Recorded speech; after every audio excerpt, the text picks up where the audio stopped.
To get to the top of your sport, you have to be dedicated from very young age. Being able to offer a comparable prize fund to the men, I think it's the fair statement and reflects the time and commitment that these athletes have put in through the years. Kicking off so early in the season with Kenya, then we going to Morocco, which is the return of that tournament after a gap of 3 years, and then obviously the athlete at 5 million prize fund, and just seeing the quality of the players that are bringing to the tour this year. It's I think it's just kind of setting the tone for what to expect for 2023.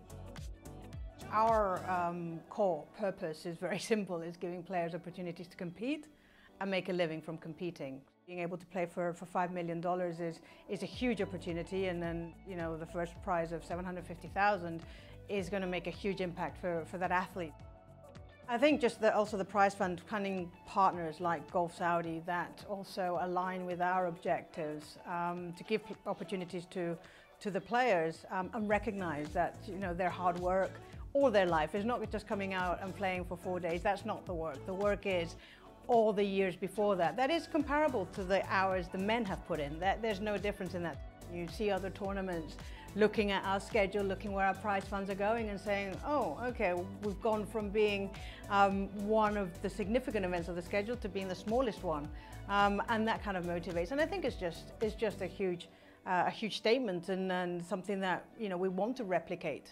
So it's a great opportunity for us to be able to utilize that message across all our other events. I'm really excited about the rookies.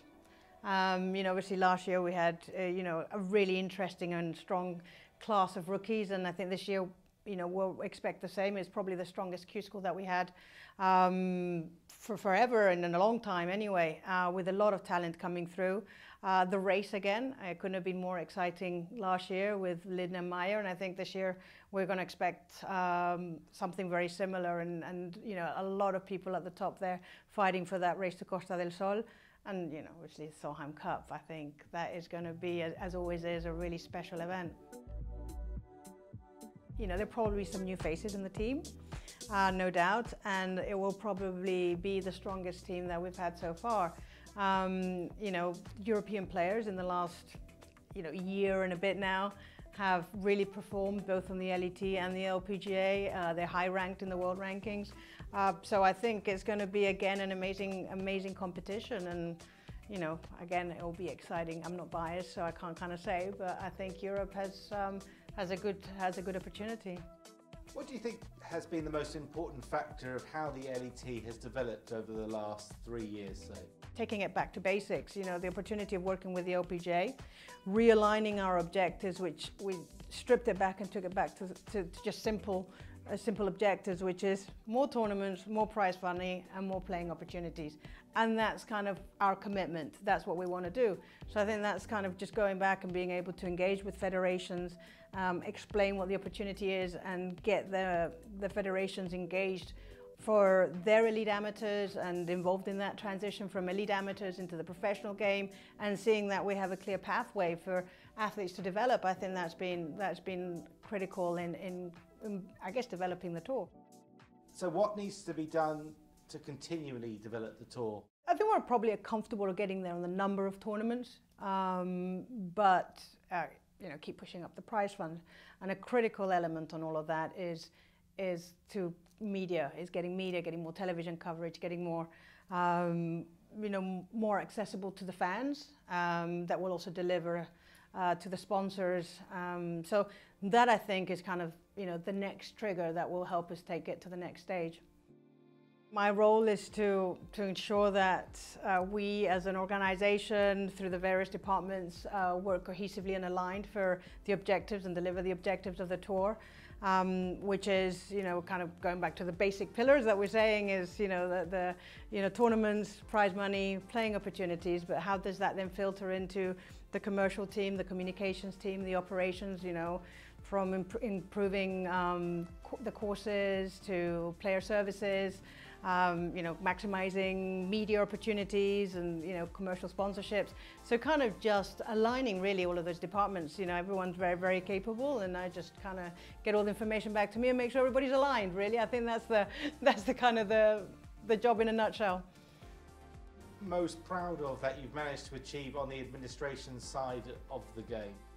Growing the LET tournaments and establishing a tour for the players to compete.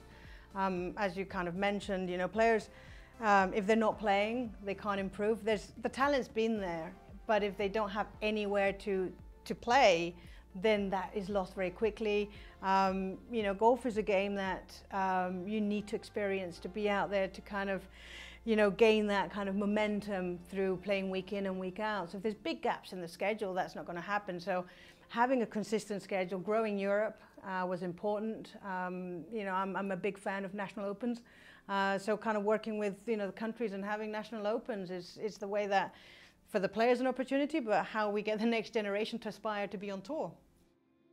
I think it's hugely important to have events in all the countries that we go, and we do have quite a global footprint, and we work with federations, as I mentioned, the biggest way to get the next generation into the game is to show them what a golf tournament is and see people, young girls like them, that are taking this as a career opportunity, so then they can say, okay, well, there is a job here that I might want to aspire to pursue, and encourage them and make it, their ambition to join the tour. So I think it's a real big part of what we do and how we can impact the game. Where would you like to see the tour in the short, medium, and the long term? Short term, I guess, where the tour should be is making it sustainable now. We've, as I grown the number of tournaments, so we want to kind of get to a stable number of tournaments.